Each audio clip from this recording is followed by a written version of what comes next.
Halo semuanya, saya Lili Tustiana Sanak dengan NPM 22220019 akan mereview buku Komunikasi dan Advokasi Kebijakan yang ditulis oleh M. Husni Tamrin, Lailun Musyida, Asy Widi Lestari, dan Agus Subianto yang diterbitkan pada tanggal 1 Desember 2023. Saya mereview buku ini untuk memenuhi ujian akhir semester mata kuliah Komunikasi dan Advokasi Kebijakan dengan dosen pengampu Bapak Yohakim Rembu SOS MAP. Yang pertama, kebijakan publik. Dalam kebijakan publik dibagi menjadi 4 bagian, yaitu 1. Konsep kebijakan publik. Kebijakan publik dapat didefinisikan sebagai deklarasi resmi pemerintah yang mencerminkan pilihan utama dalam mengatasi berbagai tantangan atau masalah publik. Kebijakan ini merupakan respon atas permasalahan yang timbul di masyarakat. Sebuah kebijakan publik yang efektif memiliki ciri-ciri tertentu seperti memiliki ciri kelompok sasaran yang jelas, jangka waktu pelaksanaan yang spesifik, dan alokasi sumber daya yang mendukung realisasi dari kebijakan tersebut. Idealnya, setiap kebijakan publik lahir dari kebutuhan nyata. Artinya, kebijakan tersebut dirancang sebagai respons atau solusi atas permasalahan yang muncul dan dirasakan oleh masyarakat dalam proses pembentukannya. Berbagai pemangku kepentingan, termasuk masyarakat, biasanya terlibat untuk memastikan kebijakan tersebut relevan dan sesuai dengan kebutuhan. Namun, perlu diakui bahwa merancang kebijakan publik yang ideal adalah tantangan. Meskipun kebijakan tersebut harus memprioritaskan kepentingan masyarakat luas, faktanya tidak semua akan merasa puas atau mendapatkan manfaat yang sama dari kebijakan tersebut. 2. Aktor dalam kebijakan. Tamrin menyatakan bahwa aktor kebijakan dalam konteks kebijakan publik adalah mereka yang selalu terlibat dalam setiap proses kebijakan publik. Terdapat 3 kebijakan publik. Yang pertama, aktor utama yang umumnya diakui yaitu aktor dari sektor publik, aktor dari sektor swasta, dan aktor dari masyarakat sipil. Yang ketiga, aliran kebijakan publik. Yang pertama, aliran kontinentalis dan anglo-saksonis. Dalam beberapa tahun terakhir, pemerintah dihadapkan pada permasalahan kompleks karena krisis yang bersifat multidimensi. Kondisi tersebut menuntun diperlukannya respon yang cepat, tepat, dan mendalam dari pemerintah untuk menyampaikan tantangan-tantangan tersebut. Situasi ini menjadikan pemerintah dan lembaga-lembaga negara lain berada dalam posisi untuk membuat keputusan kebijakan yang sulit. 2. Aliran kebijakan publik di Indonesia. Nugroho menyoroti tentang kondisi di Indonesia secara objektif. Pelaksanaan administrasi dan kebijakan publik di Indonesia seringkali dinamakan dengan hukum. Hal ini terlihat dalam praktik pengembangan kualitas kebijakan di tingkat nasional maupun di tingkat daerah. 4. Teori perumusan kebijakan. Dalam pendekatan rasionalis konferensi, kualitas hasil kebijakan publik harus berdasarkan pada pertimbangan yang logis dan sesuai dengan situasi serta kapasitas yang ada. Pembuatan kebijakan harus dilengkapi dengan data dan informasi yang komprehensif agar analisis yang dilakukan lengkap dan tidak memiliki kelemahan sehingga kebijakan yang dihasilkan mendekati kesempurnaan tanpa ada kesalahan. Yang kedua, manajemen kebijakan publik. Manajemen kebijakan publik dibagi menjadi atas 3 bagian, yaitu yang pertama, perumusan kebijakan. Tahap perumusan menjadi langkah pertama dalam keseluruhan proses kebijakan publik. Hal-hal yang ditentukan pada tahap ini akan memengaruhi keberhasilan kebijakan publik di masa mendatang. Penting untuk diakui bahwa perumusan kebijakan yang efektif bukan hanya konsep idealis yang penuh dengan prinsip-prinsip normatif, tetapi juga harus berfokus pada implementasi dan evaluasi.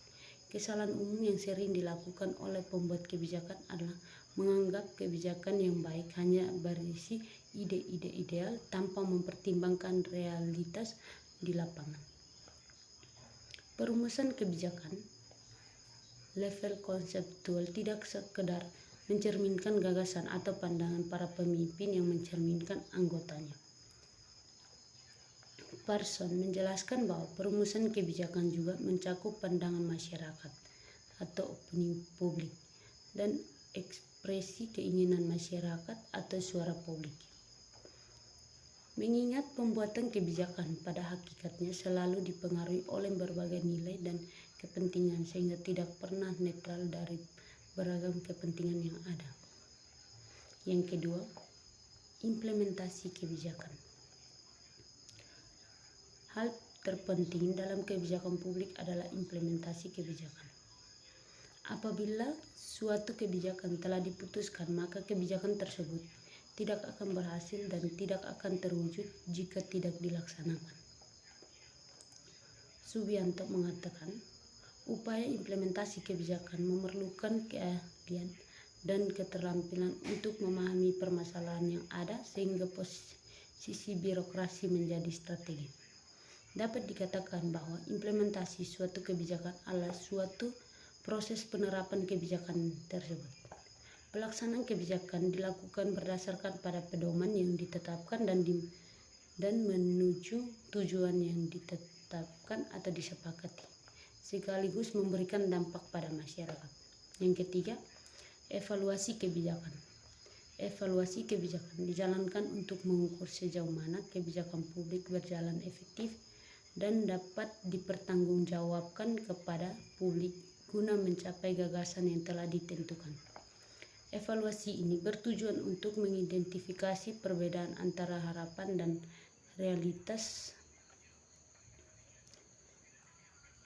Winarno menyatakan bahwa jika kebijakan dianggap sebagai proses, maka evaluasi adalah tahap akhir dalam pelaksanaannya. Namun ada beberapa pakar yang berpendapat berbeda, menilai bahwa evaluasi bukanlah tahap final dari proses kebijakan. Kebijakan bukan diterapkan dengan tujuan untuk mencapai gagasan tertentu berdasarkan masalah yang ada dan pilihan solusi yang telah ditentukan sebelumnya. Namun, tidak semua program kebijakan publik berhasil mencapai hasil yang diterapkan. Yang ketiga, komunikasi publik. Definisi komunikator. Komunikator adalah individu atau entitas yang memulai dan menyampaikan pesan dalam proses komunikasi. Dalam konteks yang lebih luas, komunikator adalah pihak yang mengirim informasi kepada penerima. Ada dua kategori komunikator, yaitu komunikator personal dan komunikator institusional. Komunikator personal adalah seorang yang berkomunikasi berdasarkan kapasitas pribadinya, tanpa mewakili entitas atau organisasi lain. Ini bisa berupa seorang yang berbicara, menulis, atau mengirimkan informasi pada level individu. Adapun komunikator institusional berfungsi sebagai perwakilan atau mewakili organisasi atau kelompok. Contohnya termasuk jurnalis, penyiar radio atau televisi, pembicara yang mewakili organisasinya, aktor film, dan lainnya. Istilah komunikator dalam khasana ilmu komunikasi sering dipertukarkan dengan sumber, pengirim, dan pembicara. Sumber adalah dasar yang digunakan dalam penyampaian pesan untuk memperkuat pesan. Sumber dapat berupa orang, lembaga, buku, dan sejenisnya. Hal yang perlu diperhatikan dari sumber adalah kredibilitas terhadap sumber atau kepercayaan baru, lama, sementara, dan sebagainya. Dalam menyampaikan pesan, kadang-kadang komunikator dapat menjadi komunikan dan komunikan menjadi komunikator. Jenis-jenis komunikator. Yang pertama, citra diri sendiri. Yang kedua, spesialisasi. Yang ketiga, profesionalisasi. Yang keempat, ritualisme. Syarat-syarat komunikator dibagi menjadi 4 bagian, yaitu memiliki kedekatan dengan khayalan, mempunyai kesamaan serta daya tarik sosial dan fisik, memiliki kepandaian dalam menyampaikan pesan, memiliki status kekuasaan dan kewenangan. Gaya komunikator. Komunikator yang membangun, komunikator yang mengendalikan, komunikator yang menarik, komunikator yang melepaskan. Yang kedua, proses komunikasi. Prinsip dasar proses komunikasi merupakan gabungan makna dari simbol-simbol yang dikirimkan dari pengirim ke penerima. Osgood melihat komunikasi dari sudut pandang bagaimana manusia memberikan makna pada simbol-simbol tertentu. Terdapat berbagai faktor atau elemen yang terlihat dalam komunikasi, seperti pelaku pesan, termasuk format, konten, dan penyajiannya. Medium komunikasi, saluran yang digunakan, waktu dan lokasi komunikasi, hasil dari komunikasi, potensi hambatan, serta konteks saat komunikasi berlangsung. 3. Unsur-unsur komunikasi. Berkaitan dengan unsur-unsur komunikasi, perkembangan terakhir adalah munculnya pandangan dari Joseph DeVito yang menilai faktor lingkungan merupakan unsur yang tidak kalah pentingnya dalam mendukung terjadinya proses komunikasi. Secara umum, komunikasi terdiri dari 7 unsur, yaitu sumber, pesan, media, penerima, efek, umpan balik, dan lingkungan. Yang keempat, model-model komunikasi. Yang pertama, model komunikasi linear. Model komunikasi linear menggambarkan konsep komunikasi yang simpel di mana informasi disampaikan dari pengirim langsung ke penerima dalam aliran satu arah. Dalam model ini, pesan disalurkan secara langsung tanpa adanya mekanisme tanggapan atau umpan balik, sehingga penerima hanya berperan sebagai pihak yang pasif dalam proses komunikasi. Rulin menjelaskan bahwa model komunikasi yang berorientasi pada pendekatan linear meliputi model dari Aristoteles dan Laswell, yaitu model Aristoteles. Model komunikasi yang dikembangkan oleh Aristoteles dikenal sebagai model retoris atau model retorika. Aristoteles merupakan pionir dalam mengonsepkan model komunikasi verbal. Proses komunikasi dalam pandangannya melibatkan seseorang pembicara yang menyampaikan informasi kepada audiens dengan tujuan mempengaruhi sikap mereka. Ketiga elemen kunci dalam proses ini adalah pembicara, pesan, dan pendengar. Yang kedua, model Laswell. Laswell mengemukakan model komunikasi menggambarkan proses dan perannya dalam konteks sosial. Model ini diartikulasikan melalui 5 pertanyaan utama. Siapa, apa yang dikatakan, melalui saluran apa, kepada siapa, dan dengan efek apa. Meskipun merupakan salah satu model komunikasi yang paling awal, model Laswell tetap relevan dan digunakan dalam konteks tertentu hingga saat ini. Yang kedua, model komunikasi interaktif. Secara sederhana, interaktif mencakup pada komunikasi yang berlangsung 2 arah. Komunikasi interaktif merujuk pada proses di mana pengirim menyampaikan informasi kepada penerima dan mendapatkan respon langsung, baik itu melalui media online maupun offline. Interaktif dalam konteks komunikasi merujuk pada pertukaran informasi yang memungkinkan kedua belah pihak, pengirim dan penerima, untuk saling berpartisipasi aktif. Dalam model komunikasi transaksional, pesan biasanya disampaikan dari satu pihak ke pihak lain tanpa ekspektasi tanggapan langsung. Namun ekspektasi tersebut akan berubah dalam komunikasi interaktif. Abram menyebutkan bahwa terdapat 4 karakteristik dari komunikasi interaktif. Pertama, kemampuan individu untuk berinteraksi dengan bebas. Kedua, adanya respon yang bisa berupa tanggapan positif atau negatif. Ketiga, menyampaikan informasi yang dilakukan melalui kata-kata atau visual. Keempat, penggunaan alat komunikasi yang bersifat interaktif. Yang ketiga, model komunikasi transaksional. Model komunikasi transaksional adalah suatu model di mana komunikasi berlangsung secara berkelanjutan dengan pesan yang dikirim dan diterima secara konstan dalam suatu proses komunikasi. Intinya dari model ini adalah anggapan bahwa setiap pihak yang terlibat memiliki informasi atau pesan untuk dibagikan kepada yang lain.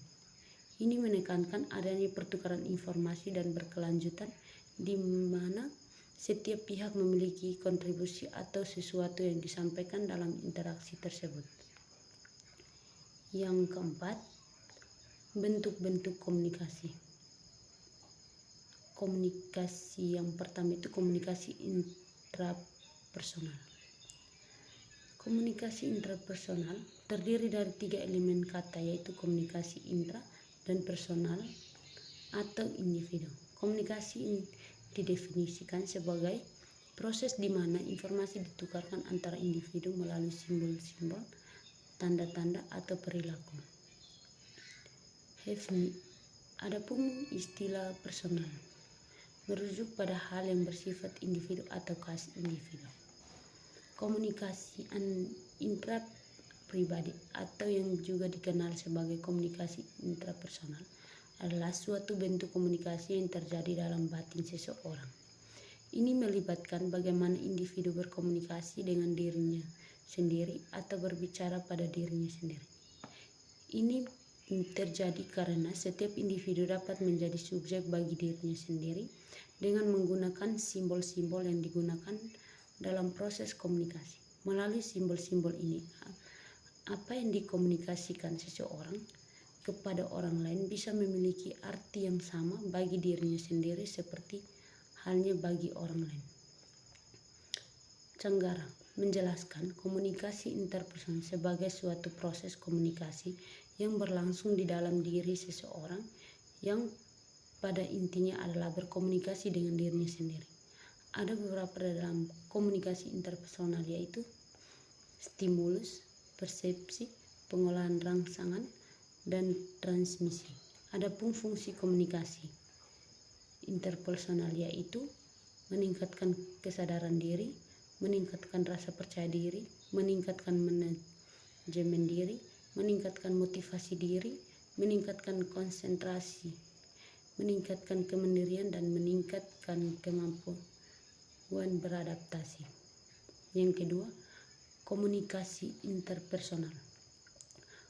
Komunikasi interpersonal pada dasarnya adalah interaksi tatap muka antar individu-individu di mana setiap partisipasi mempengaruhi pandangan orang yang diajak berkomunikasi. Salah satu jenis khusus dari komunikasi interpersonal dikenal sebagai komunikasi diadik. Menurut De Vito, komunikasi interpersonal merupakan pertukaran informasi antara dua individu yang sudah memiliki ikatan atau hubungan tertentu yang menghubungkan mereka.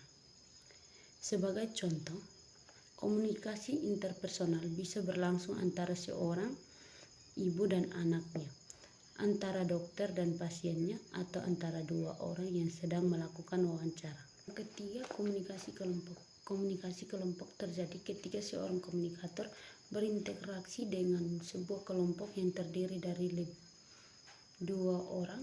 Jika kelompok tersebut memiliki anggota yang sedikit, maka jenis interaksi ini disebut sebagai komunikasi kelompok kecil. Sebaliknya, jika kelompok tersebut memiliki banyak anggota, maka disebut sebagai komunikasi kelompok besar. Mulyana menjelaskan bahwa komunikasi kelompok merupakan sekelompok individu yang memiliki tujuan yang sama. Individu tersebut berinteraksi satu dengan yang lain guna mencapai tujuan bersama, mengakui keberadaan anggota lainnya, dan menganggap diri mereka sebagai bagian dari kelompok tersebut. Yang keempat, komunikasi massa.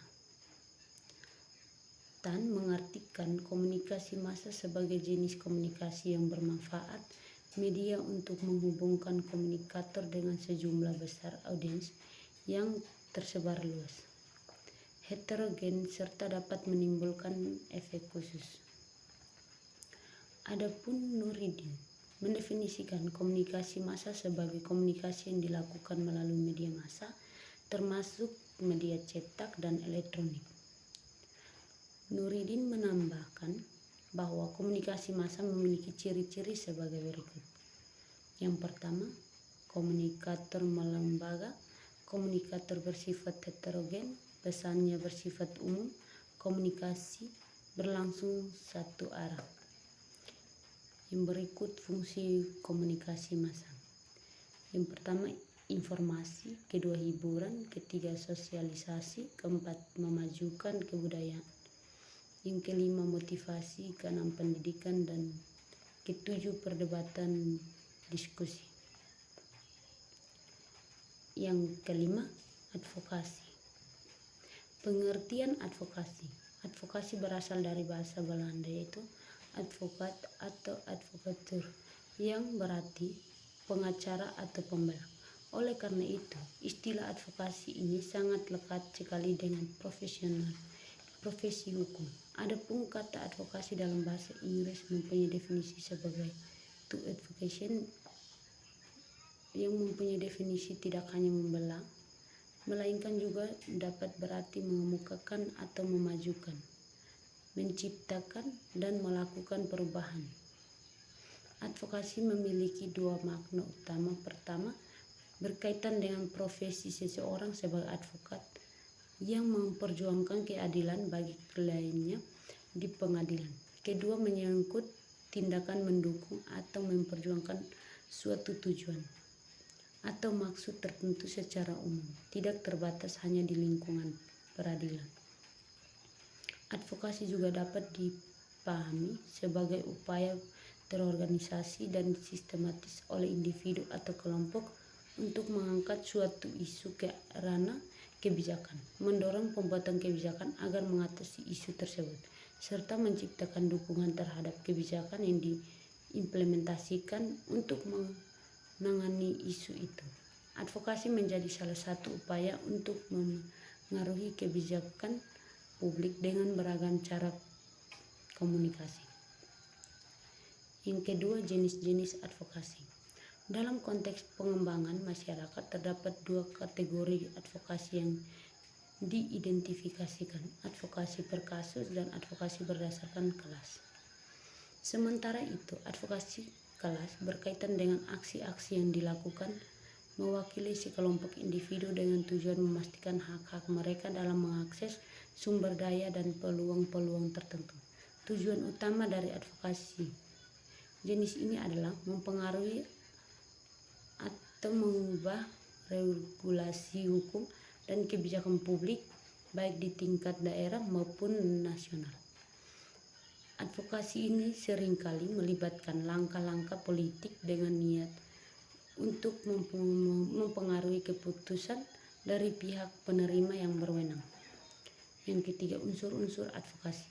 Ada beberapa unsur advokasi, yaitu memiliki tujuan advokasi, menggunakan data dan penelitian untuk advokasi, mengidentifikasi sasaran advokasi, mengembangkan dan menyampaikan pesan advokasi, membentuk koalisi, membuat presentasi yang persuasif, mengumpulkan dana untuk advokasi, mengeluarkan usaha advokasi. Yang keempat, prinsip-prinsip advokasi. Tujuan advokasi yaitu menciptakan perubahan di dalam masyarakat. Seseorang harus siap menghadapi hambatan, penentangan, dan pertentangan dalam rangka mencapai tujuan advokasi. Tidak ada satu formal pasti yang menjamin sukses dan advokasi. Soeharto menunjukkan prinsip-prinsip berikut yang bisa dijadikan acuan dalam menyusun strategi advokasi yang efektif.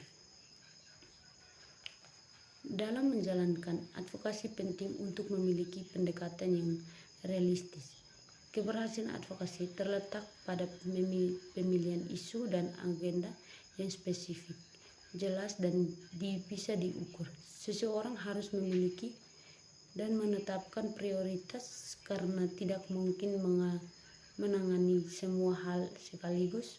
fokus pada isu dan agenda yang bisa dicapai, dilakukan dalam jangka waktu tertentu sehingga tidak menghabiskan energi dan waktu sia-sia. Yang kedua, advokasi harus dilakukan secara sistematis. Meskipun advokasi bisa dianggap sebagai sebuah seni, bukan berarti boleh tanpa arah dan strategi. Presentasikan informasi dengan cara yang menarik dan melibatkan media dengan cara yang efisien. Proses advokasi melibatkan pemilihan isu yang strategi, pembentukan opini yang didukung data penambahan terhadap kebijakan publik, pembentukan koalisi, penetapan sasaran dan taktik, pengaruh terhadap pembuatan kebijakan, serta pemantauan dan evaluasi terhadap inisiatif yang sedang berjalan. Sekian dan terima kasih.